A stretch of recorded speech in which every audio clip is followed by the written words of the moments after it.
तो बच्चों की इम्यूनिटी ठीक बनी रहे तो इम्यूनिटी के लिए क्या चीजें हैं जो बच्चे ध्यान रखें? सर 6 मंथ्स तक तो milk is the only diet. Okay, ठीक है, breast milk is the best. Right. जो नेचर ने दिया है उसको यूज करो। बच्चे के सामने ही साथ में ही स्मोकिंग कर रहा है तो वो पैसिव स्मोकिंग बच्चे के लिए कितनी हार्मफुल है? दिल्ली का एक KOI is more than 300 average. हमारा जो सर्वाइवल है it should be less than 50। और घर के अंदर कोई मेंबर बैठ के स्मोक करता है इन फ्रंट ऑफ चाइल्ड तो हम तो उसको प्लस कर रहे हैं। तो छोटे बच्चों में भी स्ट्रेस, डिप्रेशन, एंजाइटी ये बढ़ रही है या आप बिल्कुल बढ़ रही है? रीजन वही है कि फ्रेंड सर्कल कम हो रहा है, सोशल सर्कल बहुत कम हो रहा है, मोबाइल का सर्कल बढ़ गया है, फिजिकल सर्कल जो है वो नहीं है। सर एक जैसा हम बात करते हैं कि इम्यूनिटी को लेकर तो हम कहते हैं कि जो एल्डरली लोग हैं या छोटे या न्यूबॉर्न बेबीज हैं उनको वो ससेप्टेबल रहते किसी भी तरह का इन्फेक्शन होने के लिए। तो बच्चों की इम्यूनिटी ठीक बनी रहे, आजकल बच्चे बहुत ही ज़्यादा फ्रिक्वेंटली उनको कुछ ना कुछ हेल्थ इश्यूज रहते हैं, तो इम्यूनिटी के लिए क्या चीज़ें हैं जो बच्चे ध्यान रखें? सर 6 मंथ्स तक तो milk is the only diet. Okay, ठीक है, breast milk is the best. Right. Then substitute is the oral. जो जैसे फ्रूट्स हैं, सब्जियां हैं, सैलड्स हैं, कोई जरूरत से ज्यादा एक्स्ट्रा करने की जरूरत नहीं है। ओके, अच्छा, ठीक है, जो नेचर ने दिया है उसको यूज करो। राइट, ठीक है। आज की डेट के अंदर हम न्यूबॉर्न बेबी को लिख देते हैं vitamin D give up to 1 year. पहले तो कभी होता नहीं था। रीजन ये है कि अंदर रहना, धूप में जाना नहीं है, अच्छा, इसलिए बाहर आना नहीं, तो इसलिए आंसर इज गिव इट। देना होता है जरूर। हाँ, ठीक है।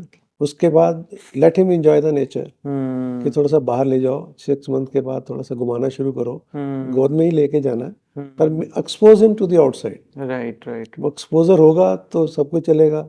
ये तो जैसे आज की डेट के अंदर हम बैठे हैं तो हर घर के अंदर हीटर लगे हुए हैं, ठंड बहुत है, बच्चे को बाहर नहीं लेके जाना, तो वो कहाँ से इम्यूनिटी बनेगी, कहाँ उसकी बॉडी टॉलरेट कर पाएगी? यस, यस, यस, ठीक है। तो मतलब थोड़ा सा बाहर के एटमॉस्फेयर से एक्सपोज करना, और अब जैसा हम देख रहे हैं कि आजकल वैसे पोल्यूशन भी रहता है मेट्रोपॉलिटन छोटे सिटीज में भी, तो सन एक्सपोजर उस तरह का हो नहीं पाता है। तो डेफिनेटली अगर आपके पेडिट्रिशियन आपको सजेस्ट कर रहे हैं विटामिन डी सप्लीमेंटेशन के लिए तो आप उनसे पूछ कर वो सप्लीमेंटेशन दे सकते हैं।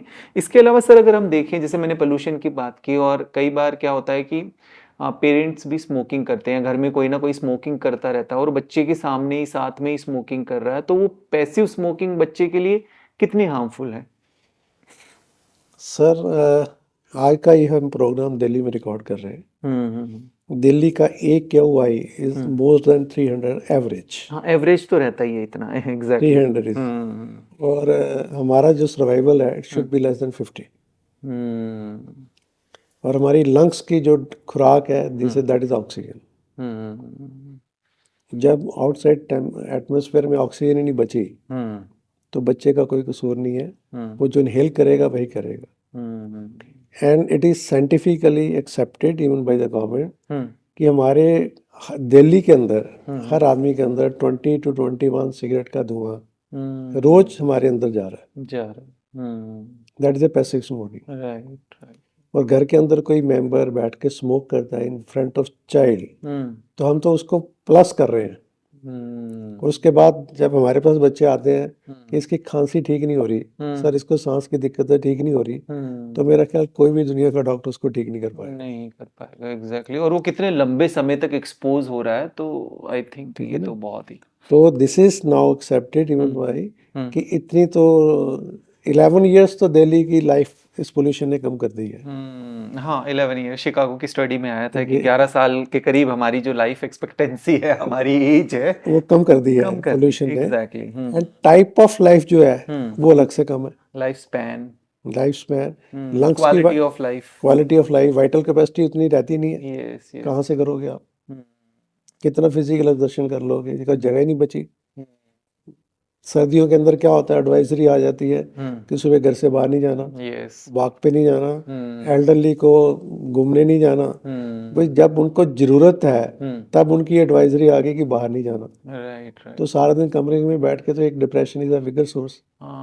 बिल्कुल। तो क्या होगा, बैठ के कभी इधर की नुक्ताचीनी करेंगे, कभी उधर की नुक्ताचीनी करेंगे, और मेंटल हेल्थ उससे आपकी अपनी मेंटल हेल्थ डिस्टर्ब होगी। ही होगी। तो सारा दिन एक कमरे में बैठ के क्या करोगे? या तो टीवी देख के फिर कभी किसी को गालियां निकालोगे, कभी किसी को क्रिटिसाइज करोगे। Right right right. यही या कुछ फिर होगा। आपके पास स्क्रीन है, आजकल टीवी तो सब अपनी जेब में पॉकेट में लेकर घूम ही रहे हैं, और बच्चे भी फिर वही वो फॉलो भी करते बहुत हैं। एक्सपोज हो ही जाते हैं।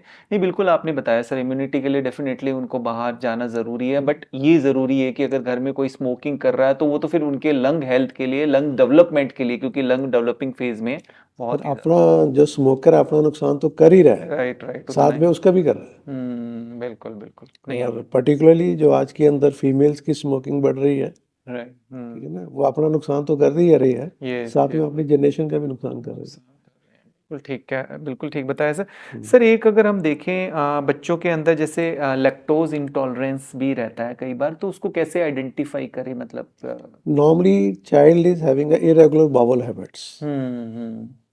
That is a pin point कि हम डॉक्टर के पास के इमोशंस हो जाते हैं, डॉक्टर के पास गए, दवाई दी, तो ठीक तो हो गया था, पर 15 महीने दिन में फिर हो गया, फिर दवाई दी, ठीक हो गया, फिर हो गया, फिर जाके थोड़ा सा हिंट होता है कि यार इसको कोई लैक्टोज तो नहीं हो रहा। फिर देन इंक्वायरी कम्स कि हाँ भी कौन सा दूध दे रहे हो, कैसा दे रहे हो, क्या नहीं देता है, then the things start coming up. पर right at first instance it's very difficult to say. और ये फ्रीक्वेंट जब इरेगुलर बाउल हैबिट्स की प्रॉब्लम आती है तो लैक्टोज की तरफ ध्यान जाता है। Okay, then we go the test कि हाँ भी ये करके देखो, ये टेस्ट करके करके फिर उसको देख सकते हैं कि देख उसको सकते हैं। लैक्टोज है। और skip the lactose part from the milk, that is the diagnostic center. Okay okay right sir. Sir इसमें अभी जैसे लंग की बात कर रहे थे, उससे जुड़ा हुआ एक और सवाल है कि ज़्यादातर पेरेंट्स ऐसा कंप्लेंट करते हैं कि छोटा बच्चा जो है उनको बार बार फ्रिक्वेंटली यही लंग से रिलेटेड प्रॉब्लम की खांसी नहीं जा रही, एंड चेस्ट में कुछ ना कुछ इन्फेक्शन उसको बना रहता है हमेशा, पर वो जैसे ही जगह चेंज करते हैं, वो कहीं बाहर चले जाते हैं, गांव में जाते हैं, तो कहते हैं वहाँ बच्चा वो बिल्कुल ठीक रहता है। पर ऐसा प्रैक्टिकली कैसे पॉसिबल है सर? ऐसे तो बहुत सारे बच्चे हैं जिनको लंग्स को लेके कुछ ना कुछ ऐसी प्रॉब्लम रहती है, क्योंकि इतने ज़्यादा आपने जैसे बताया कि मोस्ट पोल्यूटेड सिटीज़ आजकल जैसा देख रहे हैं भारत में, वहाँ पर रहते हैं, शहरों में रहते हैं, तो उनके लिए आप क्या सजेस्ट करेंगे, क्योंकि रहना वहीं है और उसी माहौल में वो क्या ऐसी बातें ध्यान रख सकते हैं ताकि अपनी लंग की हेल्थ को उतना ठीक रख सकें कि बहुत ज़्यादा उनको प्रॉब्लम ना रहे, कि अगर खांसी या वायरल है तो वो लंबे समय तक ना रहे? कुछ पॉसिबिलिटी है इसकी? सर आपके क्वेश्चन के अंदर ही जवाब है कि जब वो पोल्यूटेड सिटी से बाहर चले जाते हैं तो ठीक रहता है। हाँ, दैट इज द आंसर। ऐसा, पर ठीक फिर है, ऐसा कैसे तो possible? Possible it's very difficult. Right. पर हाँ, जो कर सकते हो होममेड रेमेडीज है कि ल्यूकवार्म वाटर, पानी थोड़ा सा कोसा करके पीने की कोशिश करो। एक्सरसाइज है जैसे कपाल भाती है, प्राणायाम है। छोटे बच्चे कैसे कर लेते हैं? वो तो नॉर्मली हम ये कहें कि साल का बच्चा करेगा, आंसर इज नो। 2-3 साल का कर लेंगे नो, पर जैसा आगे आंसर इज जैसे स्मोकिंग है, अवॉइड इट। घर राइट। के अंदर कोई धुएं वाली चीज नहीं होनी चाहिए। हाँ yes, pet animal is now the other thing, अच्छा, उनसे भी एलर्जी होती है।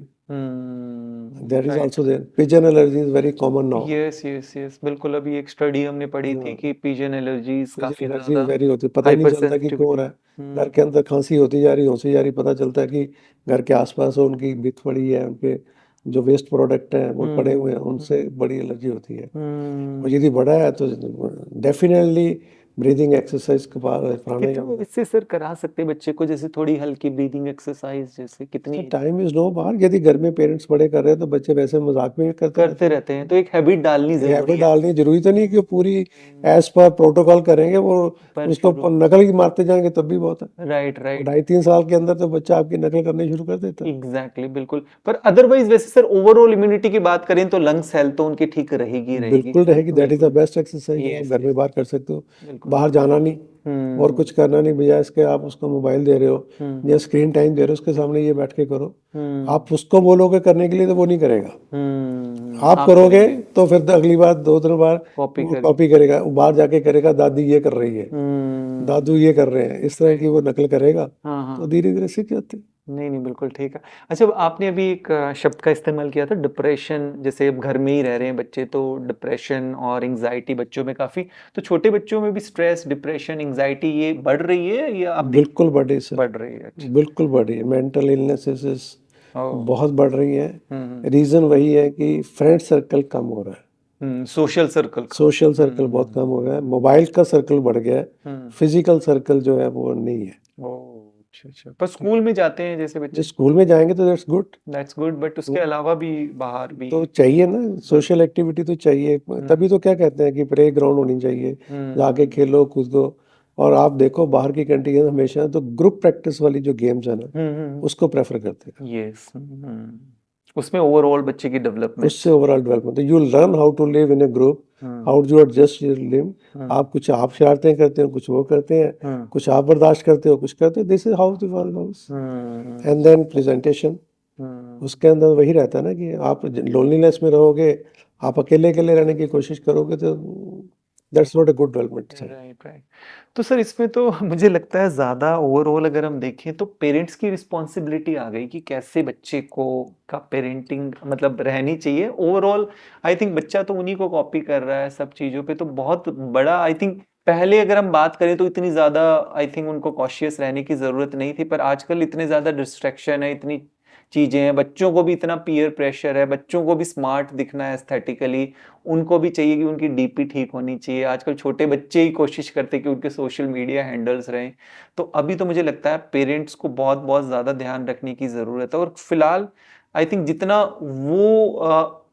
वो कैसी ओवरऑल घर के अंदर पेरेंट्स किस तरह से रहते हैं, बच्चा आई थिंक उसको ज़्यादा कॉपी करता है। आपने देखा होगा कि सर जिनके घर में पेरेंट्स की हैबिट रहती है कि उनका लाइफस्टाइल ठीक है, वो बहुत ज़्यादा जंक फास्ट फूड नहीं खाते, उनका योगा की तरफ रुझान है, वो ब्रीदिंग एक्सरसाइज करते हैं, वो ओवरऑल अपने आप को एक्टिव रखते हैं, तो आई थिंक बच्चा कॉपी करता है। बच्चा हर चीज कॉपी करता है। Right right. बच्चा हर चीज कॉपी करता है। आप जो करोगे वो आपको थोड़ी देर में देखने को मिलेगा। Right right right. हम ये नहीं कहें, हमको उसको जबरदस्ती कोई सिखाने की कोशिश करोगे तो वो नहीं सीखेगा, वो रिवोल्ट करेगा। बिल्कुल बिल्कुल। पर आप खुद करोगे तो ऑटोमेटिकली वो फॉलो करना हो जाएगा। बिल्कुल, आपने बहुत सही।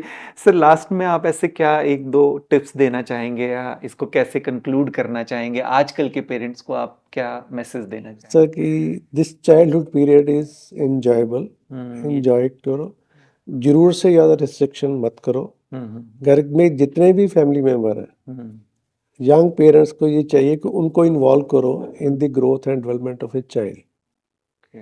मतलब कि घर में चाचा है तो इन्वॉल्व करो, चाचू है तो करो, ताया जी हैं तो उनकी help low. Let the child play with them, don't restrict. Grand parents है तो आप थोड़ा सा अपने आप को पीछे करो, बच्चे को बोलो जा ना दादू के साथ खेल, जा दादी के साथ खेल, तो बच्चा एंजॉय करता है डिपेंडिंग ऑन दी एज। आप जितना रिस्ट्रिक्ट करते जाओगे उतना वो पीछे हटता जाएगा, और धीरे धीरे फैमिली मेंबर भी पीछे हटते जाएंगे।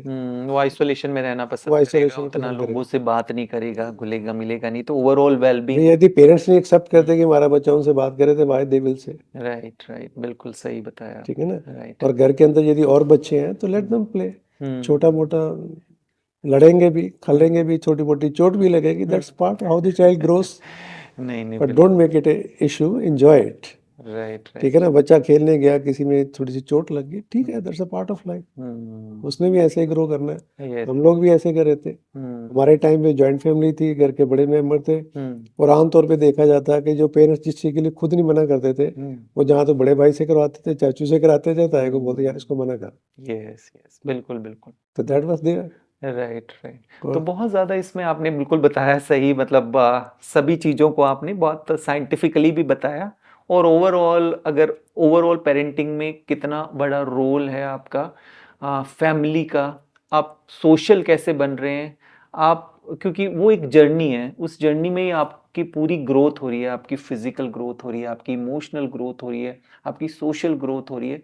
तो इसमें सभी चीज़ों का एक होलिस्टिकली रोल होना बहुत ज़्यादा ज़रूरी है ना। तो बहुत ज़्यादा कई बार हम रिजिड कर देते हैं डूज एंड डोंट्स को लेके, तो ये आई थिंक मुझे लगता है ध्यान रखना चाहिए।